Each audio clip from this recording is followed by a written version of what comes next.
Folks, I am so delighted and happy to get to the new moon in Taurus video. We have been waiting for this date for a long time. Now,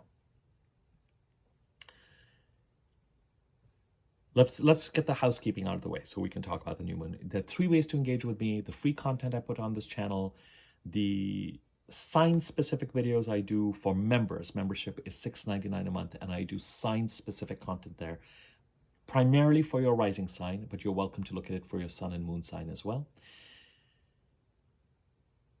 And once this video is published, I'm going to move on to sign-specific content related to the new moon in Taurus for each rising sign chart. And finally, my email address and information on memberships is in the description box below. If you're interested in a personal reading with me, you can contact me using that email address, and I can give you information about rates, etc. Okay, I am till the end of April, so just for another week, running a $100 60 to 75 minute reading on the astrology of February, March, and April, the 2 eclipses and the retrogrades and what they could have meant for you. I'm not expecting a lot of takers on that at this point in time, but if someone is like, what was all that about and where am I at this point in time, what should I be focusing on, you can avail of that $100 special as well by contacting me till the end of the month. That's the only special I've got running. Otherwise, I can get you information about my regular readings as well. Okay, new moon in Taurus.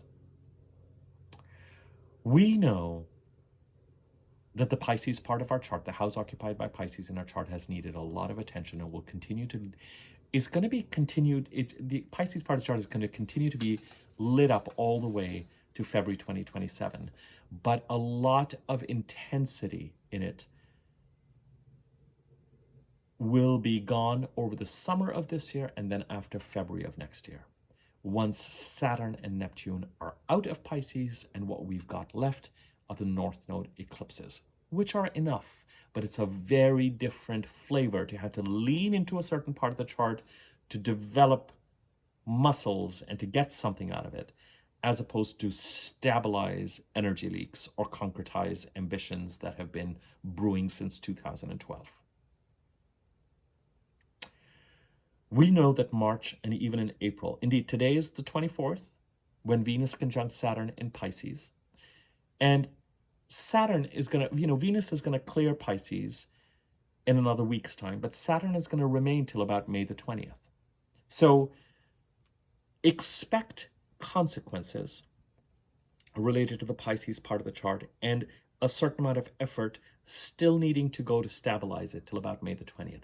But the intensity and the bulk of the effort that has needed to be placed into that part of the chart should now increasingly feel like, I know what it takes, I know what I need to do, let me try and get it done by the end of this week if there's anything pending, and let me just, and if you haven't gotten certain things done, it could be that Venus conjunct Saturn, as I said in my weekly overview earlier this week, delivers you a bit of a jab or a message or something restrictive that you feel like, all right, well, this is my sign to show up to something to continue to manage it. Fine. We know that the future state, since March 2023 especially, what we're trying to get to, what we're trying to create, the things that are exciting to us, that don't have this kind of restricting energy that the Pisces part of the chart have had, are symbolized by the Aries part of the chart, the Taurus part of the chart, and the Gemini part of the chart. The Aries part of the chart, because since March, April of 2023, the North Node eclipses have been going through Aries. We had the last of these eclipses on March 29th of this year, so at least till the end of the first week of June, even till the end of July, when the Mercury cycle in Aries ends. And for some people, because the new moon solar eclipse sets a 6-month period of activity till the end of first week of October, the Aries part of the chart still reflects what we need to lean into to develop ourselves. And with the North Node eclipses and with North Node, I always say, don't get too attached to an outcome. You will know, you will get that plumb line intuitive, oh, this is what the North Node is trying to put me in touch with. In the Taurus part of the chart, you have had Uranus transiting since 2018. And Uranus has one goal related to whatever part of the chart. It's going to liberate you from any influences, convention, anybody else, anyone else's perceptions, and to get you to follow the path that is right for you.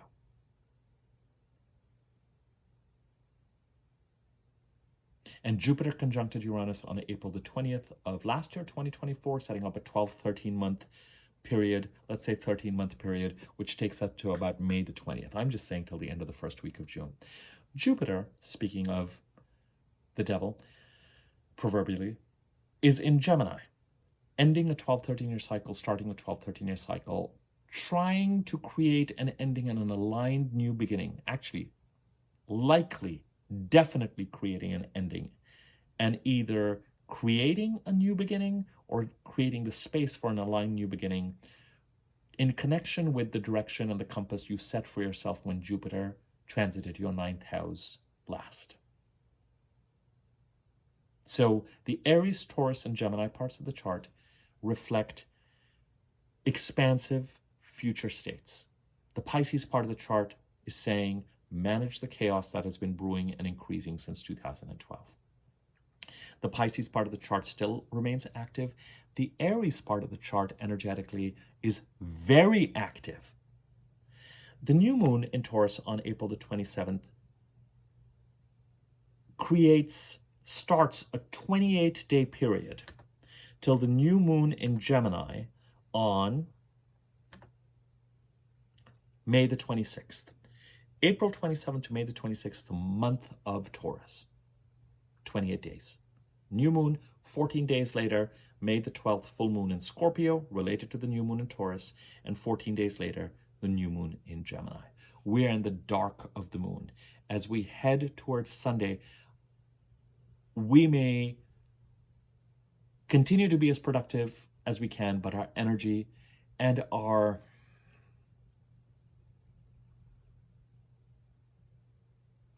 energy, the new moon in Taurus is Sunday afternoon for me. For a lot of people, it's going to be Sunday night, late night, early morning Monday. For some people, it's going to be into Monday. And Friday, Saturday, we might feel depleted. We might be very spacey. We might really want to sleep and rest a lot. And we may feel kind of depressed and hopeless. And just the new moon will happen. And this new moon has an energetic imprint that is so freeing and so devoid of some of the heaviness that so much that we've been dealing with in February, March, and April, indeed since Thanksgiving, since the end of November of last year, has been around finally taking action to release things that have been holding us back and to move, or things that have needed stabilizing or energy leaks, and to move towards creating the future that we've been wanting to create and move towards since March, April of 2023, but have not been able to. And March and April have given us the break, the stabilizing the Pisces part of the chart, to finally have time to focus on the Aries and the Taurus parts of the chart, to move towards creating that future. We are still going to, till May the 25th is when Saturn goes into Aries. Forgive me. Till May the 25th, we're still going to have Saturn in Pisces, and we're still going to be dealing with that stabilization energy in Pisces. We're also going to have Mercury in Aries till May the 10th, and Venus in Aries till the end of the first week of June, till June the 6th. So the Aries part of the chart now, even though we had the Aries new moon solar eclipse on March the 29th, which had the month of Aries till April the 27th, I told you in that video, it's still 60% in Pisces, the energy, and 40% in Aries. Now things even up a little bit. It's a little bit like 20% of the energy is in Pisces, 30 to 40% is in Aries, and 30 to 40% is in Taurus. So that means that about 60 to 80% of our energy is in creating that forward space while we're working on stabilizing the Pisces part of the chart. Saturn may still have moments of like, oh my God, I've got to get on top of this. But we're thinking about the future. And we're not done with the Aries part of the chart. We had a new moon solar eclipse, and we're going to feel that new moon solar eclipse again by the end of May, the week before and week after May the 29th, as we head towards that new moon in Gemini. And Venus going through Aries and Mercury still in Aries till May the 10th, we're going to be thinking a lot about that Aries part of the chart and the future we've been trying to create and define there. And we may even see opportunities that we can, now that Mercury is direct and Venus is direct. Remember, Mercury and Venus could not get past 10 degrees of Aries, and it had to retrograde. And then we have this new moon in Taurus, in a part of the chart that has just remained unencumbered by all this energy. And the Taurus part of the chart is saying, all right, the sun came into Taurus. Pay attention to these dates, please. The sun came into Taurus on April the 19th. We've had no personal planet Taurus energy till about 5 days ago, April the 19th. We have the new moon in Taurus on the 27th, and the month of Taurus begins. I'll explain what that means. On May the 10th, Mercury comes into Taurus, introducing a communication and a transactional element to things, and a cognition element to things. The sun leaves on May the 20th, Taurus. Mercury leaves on the 26th of May when the new moon in Gemini happens and the month of Gemini starts. But then Venus comes in to Taurus on June the 6th and remains till July the 4th. So Taurus season this year, from my perspective, starts on April the 19th, all the way to July the 4th. We've got a personal planet going over the Taurus part of the chart. And I personally love it when Venus comes in at the end of this personal, because resolutions and outcomes based on the activities that occur as a result of this new moon and the month of Taurus till May the 26th, and Mercury being in Taurus from May the 10th to May the 26th, occur between June the 6th and July the 4th, when Venus comes in and says, all right, thanks for all that work and all that seed planting. Now I get to deliver opportunities, open gates, sprinkle blessings, create pathways for financial and artistic and creative and relationship opportunities, and maybe deliver some results in the process as well. And I smooth things out. Venus is the ruler of this new moon, and Venus is in Pisces, a sign where she is in exaltation. She has not moved into Aries yet. So that's lovely. She has cleared her conjunction with Saturn. The intensity of this week that we're in, with the Venus-Saturn conjunction today, the Mars-Pluto opposition in 2 days' time on the 26th, is done by the time we get to the new moon in Taurus and we can focus on the future energy. The next few days may still create their own drama and moving pieces, which you're going to have to juggle. When the sun comes into a part of the chart, he illuminates it, and we, from a very psychic, ancient connection to source way, look at all the nooks and crannies and evaluate what's going on. What do we need to do in this part of the chart to get it to where we want it to be? Then the new moon occurs, in this case, a 4-week period of taking action to bring the Taurus part of the chart into alignment. The sun, Mercury, Venus, the Scorpio full moon on May the 12th will all connect to Aquarius, to Uranus. The sun will conjunct Uranus at some point as part of his transit. Mercury will conjunct Uranus. Venus will conjunct Uranus. And as we get closer to those conjunctions, we might have a sense of with each of these planets, oh, what is that path that is right for me in the Taurus part of the chart?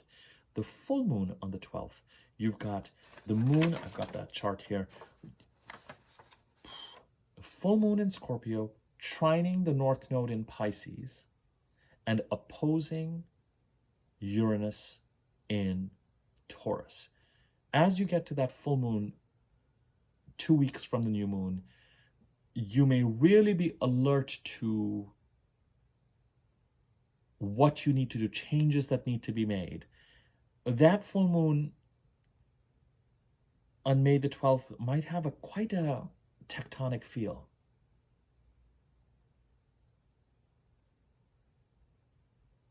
Tapping into what you need to lean into in the Pisces part of the chart.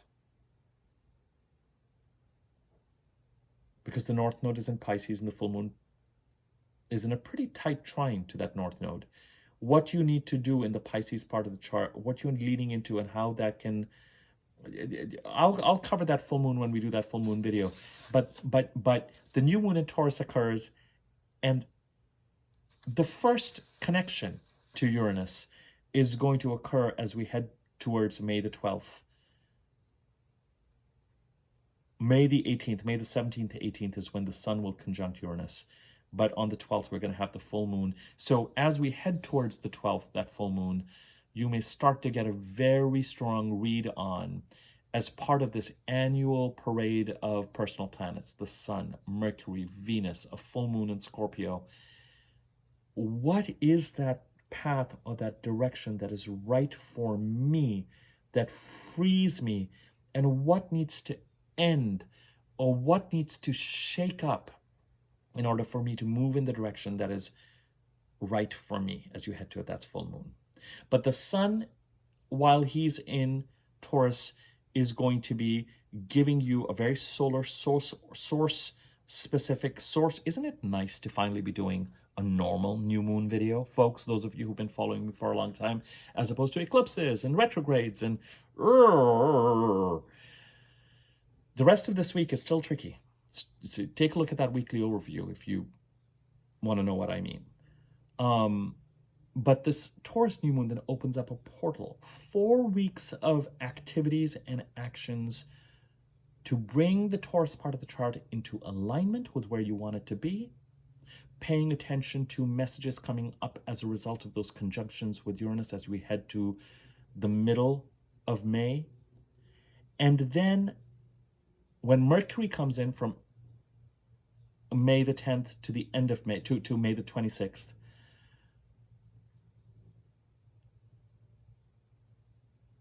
you might find that communications start up. You're receiving emails, phone calls, messages. You're sending them related to the Taurus part of the chart and bringing it into alignment.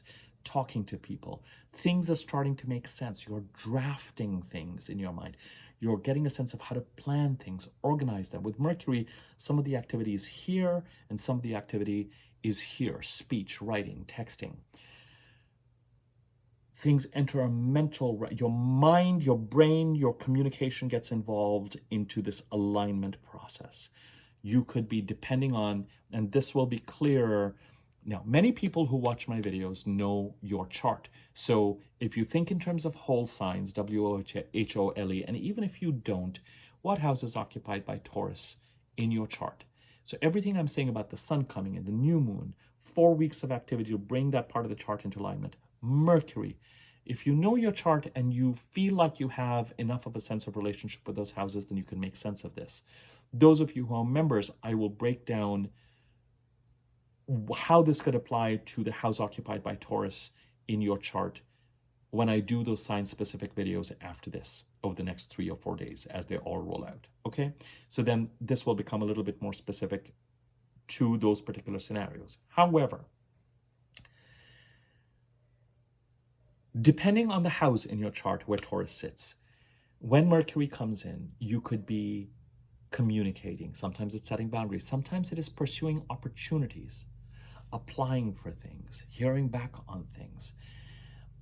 When it comes to new moons, you're planting seeds. You're taking action to bring that part of the chart into alignment. And some astrologers believe that things come into alignment 6 months, or things bear fruit 6 months down the line, as we head to the full moon in Taurus later this year. I don't think that it's necessarily with that full moon per se. I think that when we get, I think that process starts about a month and a half or so before that full moon, a month and a half after that full moon, things could, because every time the moon is going over and it's large, it's not at that, it's not as literal as I'm planting seeds with the new moon, and by the time the full moon, I'll know what it all means. I think that things will bear fruit 5 to 7 months from now, from when you're planting those seeds.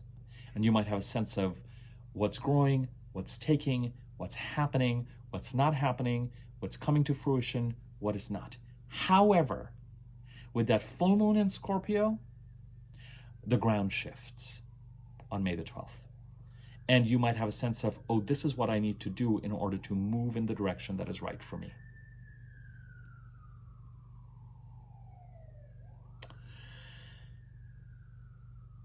So, solar evaluation, where am I at against where I want to be?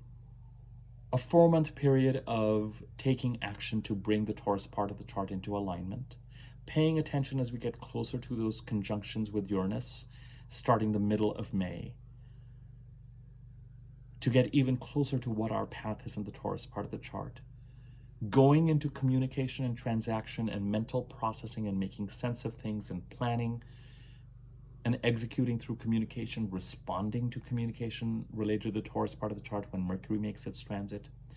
And then for about a week between the 27th of May, 27th of May to June the 4th, we have a week of silence. And June the 4th, Venus comes in till June the 6th, Venus comes in till July the 4th. And that is when we might actually see further action, resolution, things picking up, opportunities being created. I would just say resolution in some ways, harmony, gifts. You sent that email. You thought you would hear back within a week to 2 weeks. You didn't. You might hear back when Venus comes into the picture. Hey, we need this from you. Hey, let's meet. Hey, let's talk. Hey, here's an offer. Hey, here's the next step. Hey, it was lovely to meet you. We don't have anything to offer, but can we talk, whatever it is.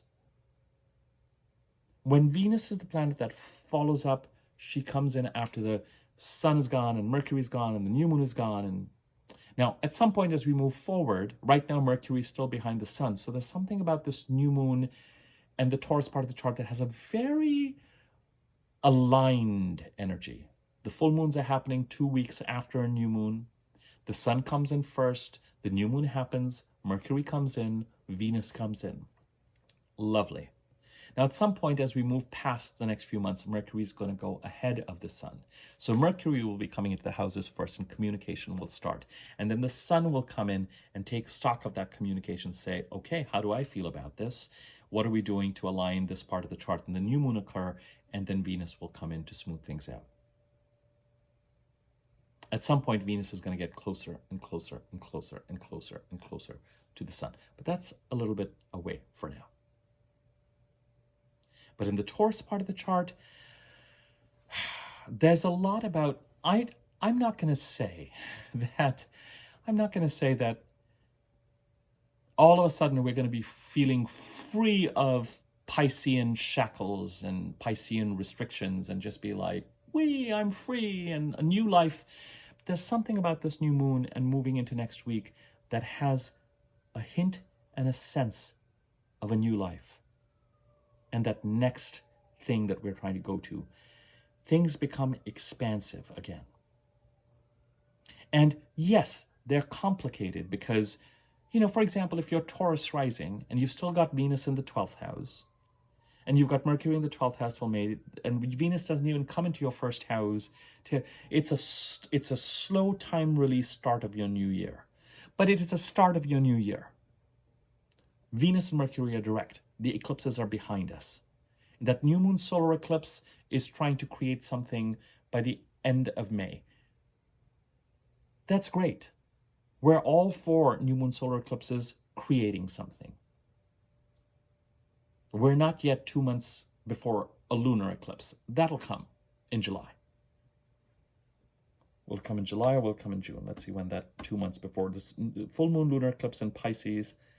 There's the Pisces part of the chart after Saturn comes into Pisces, retrogrades back into Pisces on September 7th. So July the 7th, the week before and after July the 7th is gonna be when we feel that lunar eclipse in Pisces. And we had a lunar eclipse in Pisces last September as well in 2024. I'm gonna share that for now, and we'll get to that. But things are right now, till we have the next Mercury retrograde in July the 18th, till about July the 15th, it's all systems go. And yes, absolutely, till May the 25th, you will still be dealing with residual tasks and even some stresses related to the Pisces part of your chart.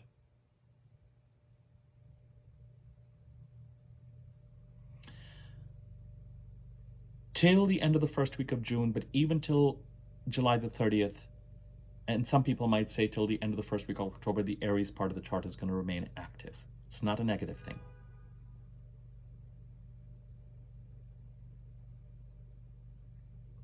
And the Taurus part of the chart is going to have a shorter season, April 19th to July the 4th.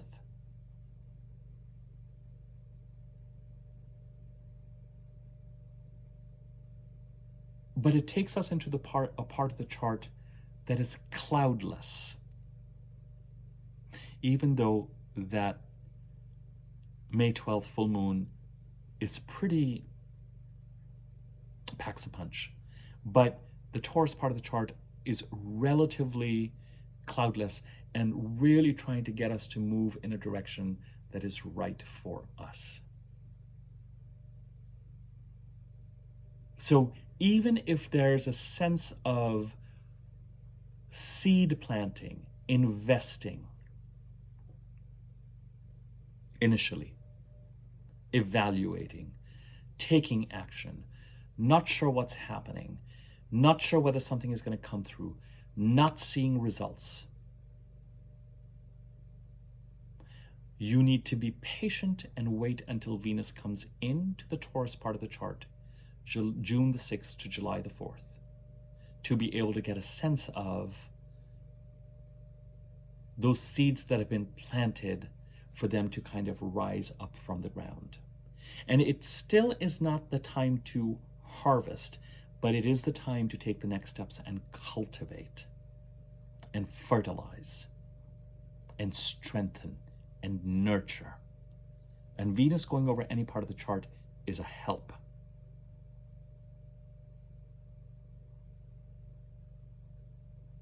If you tap into the right, if you don't lean into passivity. And Venus going over Aries, right now Venus is helping in Pisces. She's clearing her conjunction with Saturn today. Things may be happening between today, tomorrow, and the day after where you feel like, need to set those boundaries again. Or, I was able to sort out and stabilize so much those few pending tasks. Now Saturn is like, yep, fine, you did all this, you got a B+, but I'm not going to give you an A because these things are still pending and I've still got to deal with them. Fine. But the energy of and Venus going over Aries, where we had the new moon solar eclipse between April the 30th and June the 6th, is going to be a big help in whatever that new moon solar eclipse is trying to bring in letting those shoots come out of the ground. And then Venus comes into Taurus and helps those shoots get. So let's embrace forward-moving, pleasant energy. Venus is going to move to conjuncting Chiron and then ultimately Uranus. The sun will conjunct Uranus. The full moon, tectonic shifts, we will cover that. Helping you, those shifts are helping you move in the direction that is right for you in the Taurus part of the chart.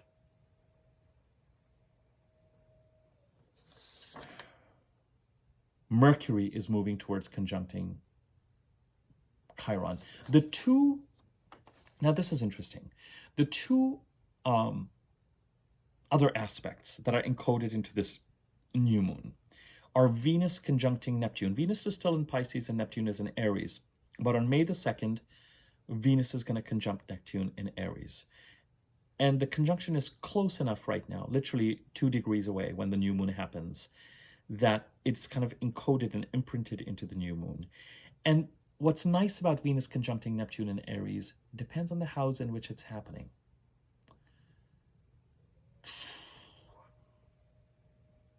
If you're Virgo rising, Venus conjuncting Neptune in the 8th house, you may need to watch your pockets. Now, I'm going to let each of you determine how well you know your chart and what that means to you. Members can look at, I've just finished the Neptune in Aries videos.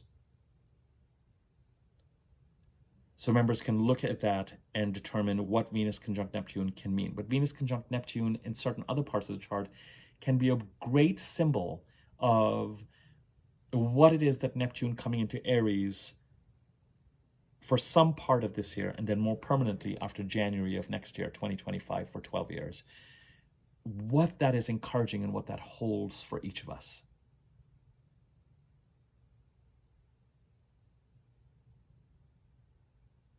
Venus conjuncting Neptune, highly romantic,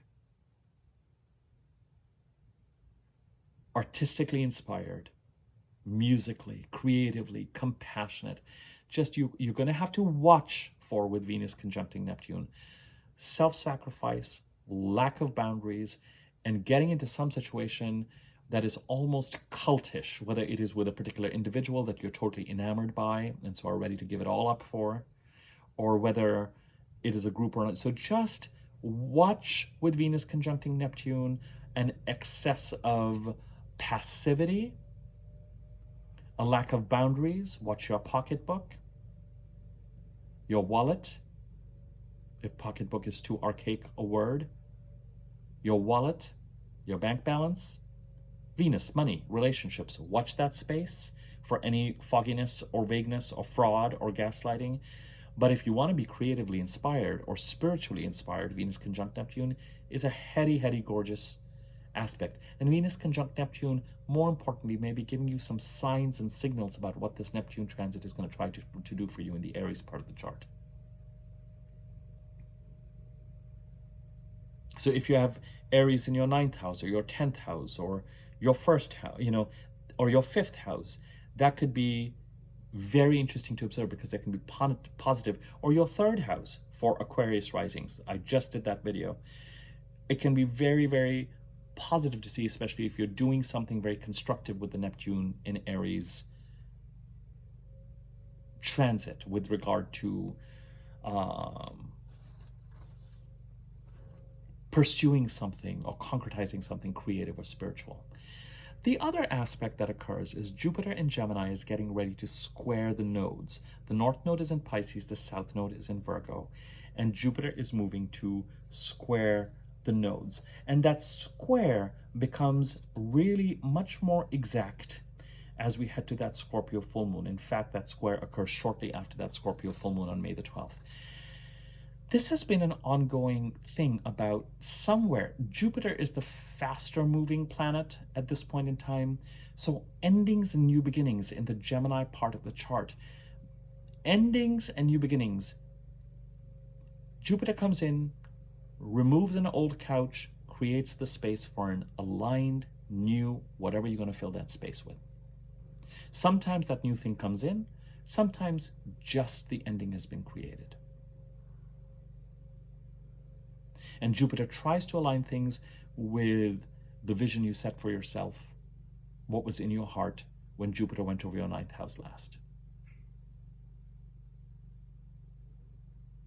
And that process of endings and new beginnings, as we're getting to the end of the first week of June, and Jupiter's moving really fast because Jupiter's going to enter the sign of Cancer at the end of the first week of June. Jupiter's seeking to close that out, and it may be important to get to a place where you are ending a 12-13-year cycle, starting a 12-13-year cycle related to the Gemini part of the chart, and that may really help you Release what you need to release in the Virgo part of the chart and lean into and develop what you need to develop in the Pisces part of the chart. Remember, this is a very distinct energy. The North Node has now cleared Saturn in the Pisces part of the chart, and we're left with increasingly till February of 26, Saturn and Neptune are still going to be working on an old set of energies from 2012, and we're still working to stabilize them. And that stabilizing the Pisces part of the chart will take on renewed urgency between September the 1st of this year and the middle of February of next year. But the North Node's energy through Pisces, you need to develop something, get something out of this. And I covered what the North Node was doing in these parts of the chart in the New Moon in Pisces video that I did 7 or 8 weeks ago for the rising signs, for the sign-specific videos. If you know your part of the chart where Pisces sits, the Saturn-Neptunian energy is trying to stabilize energies, whether by concretizing ambitions or by managing energy leaks that have been growing and brewing since 2012 and could have reached a crisis point in 2014-15, but especially 16-17. The North Node coming into Pisces and the North Node eclipses in Pisces, active from the middle of July of 24 till February 27, are saying there's something to be gotten by leaning into the Pisces part of the chart and developing some skills, muscles. That's where the growth is right now. And it can be two separate things. You're managing energy leaks around something related to the house, and you're leaning into something else related to that part of the chart. And now that the North Node is separating from Saturn and Neptune, and has separated, that is going to become clearer to you. And this ability in the second half of this year is the only time we have a lunar eclipse and a solar eclipse on the same axis. A lunar eclipse in Pisces and a solar eclipse in Virgo in September. And in the second half of this year, as we move past the end of the first week of June, this, what do I need to do to lean into and get something out of the Pisces part of the chart? What do I need to develop there? Where do I need to put my energy? What do I need to go after? What is the carrot at the end of the stick for me in the Pisces part of the chart that is going to help me grow? Will become clearer. But during the month of May, till about May the 15th, 16th, Jupiter needs to create an ending and a new beginning in the Gemini part of the chart, especially the ending of a 12, 13-year cycle. It does not mean that you're kicking people out willy-nilly. It's an energetic ending. It's the ending of a cycle that is creating space for something new. In some cases, there could be endings. If Gemini is in your 10th house, then there could be an ending of a job and a new direction that you're going in professionally. If Gemini is in your 6th house, that could also be the case.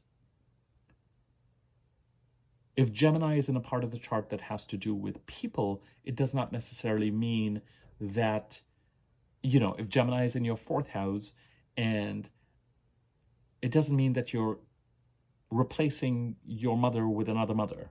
It means that something may be shifting energetically related to homeland, real estate, or the relationship with the mother. A new cycle is starting. If Gemini is going in your 11th house, it doesn't mean that all your friends are being kicked out of your life to make room for a new. It might mean that you are identifying and somehow becoming part of a new group, a new class. By that I mean energetically similar to class of 25, class of 98, a group of people that you're going to be traveling with for the next 12, 13 years. And you may not even know it, but you're meeting them now. You get introduced to them. Something shifts. You graduate from a certain group, and an opening is created for you to join a new group, for example. And those endings, that ending particularly, is somewhere urgently needed. Urgently needed. There's a tension. That ending is urgently needed so that you can move in the right direction for you with those North Node eclipses in Pisces and release what you need to release in the Virgo part of the chart. Jupiter, when he enters Cancer, is going to trine the North Node eventually, and that'll be lovely and supportive.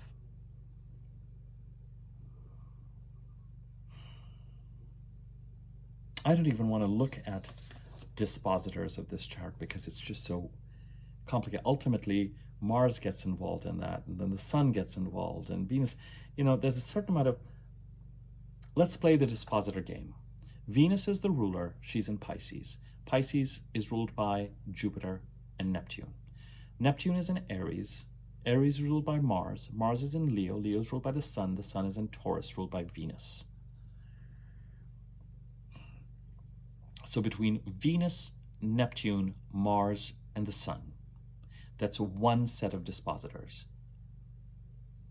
Venus in Pisces, the ruler. Neptune in Aries. Venus and Neptune are getting ready to conjunct. Mars in Leo. Mercury, Venus, and Mars fresh off their retrogrades.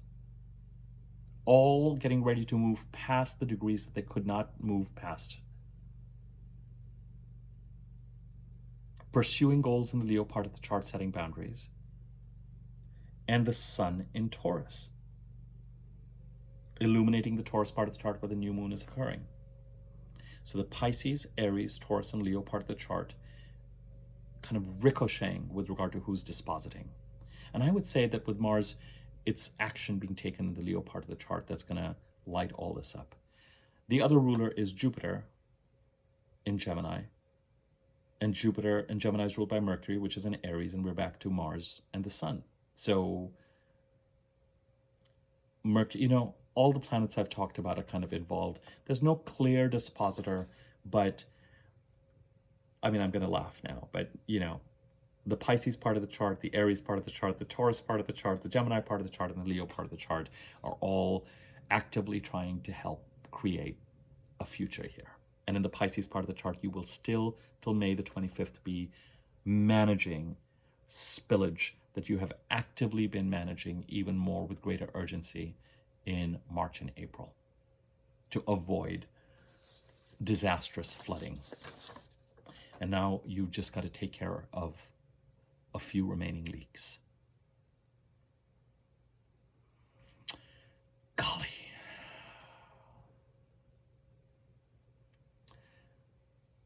It's a new energy.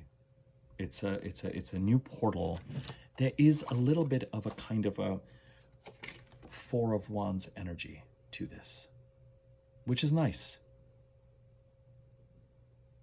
Come to the future. Come.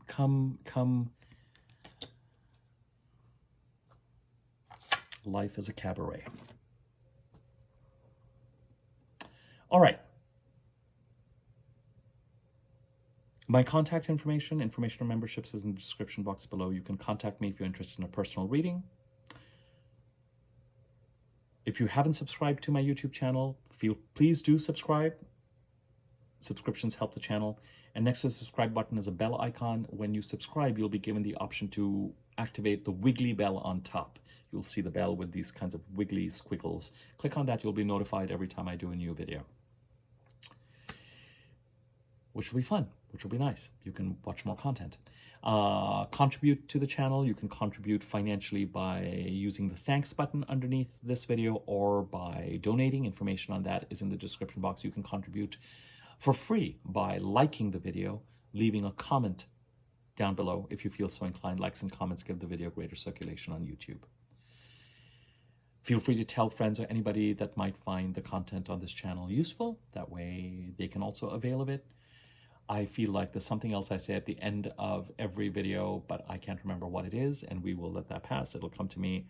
Thank you to everybody who has subscribed, who has left a comment, who contributes. Someone just recently, and I'm going to try and find your email address, I think your first name is Aurora, kind of donated and has done this before where you have a tendency to wait and then you donate based on. Thank you very much for that. I was gonna email you. I noticed you'd done this like the second or the third time, And it's lovely. You know, it comes out of nowhere. So you wake up one morning and you get this notification that so-and-so has donated something. It's just gorgeous. It's lovely. It's wonderful. So thank you. But I was just feeling that this morning, a sense of gratitude for the community. A part of it was I was just looking at all the places I get my readings from: Mauritius and Saudi Arabia and Lebanon and India, of course, and Australia and New Zealand and Europe. I don't mean to use that just sort of indiscriminately, but different parts of the States, Canada. It's just Singapore, Hong Kong. Amazing. Amazing. Amazing. So thank you to everyone who is part of the community and delivers feedback. There's someone who's leaving comments on every member video in very helpful ways by talking about those. It's just very grateful. I'm very grateful for the kind of engagement that the channel is seeing and witnessing. Anyway, I will leave it at that, and we will continue to move forward. Watch out for the next couple of days. Just watch out. We're still just that Mars-Pluto opposition on the 26th. I'll put a link to the weekly overview I did. Things may come to a bit of a head still before we get to this new moon video. I'm doing this new moon video earlier than normal, but I'm doing that intentionally. Partly to get the new moon video out while the moon isn't completely dark, and partly because by doing this, then it gives me the opening to do the member-specific videos for the new moon as well. Ideally, to have all of them done before the new moon, or at least the bulk of them done before the new moon. Okay. Take care, you guys. And you have this video now to refer to for the next month or even till July the 4th while this Taurus energy is playing out. Okay, take care.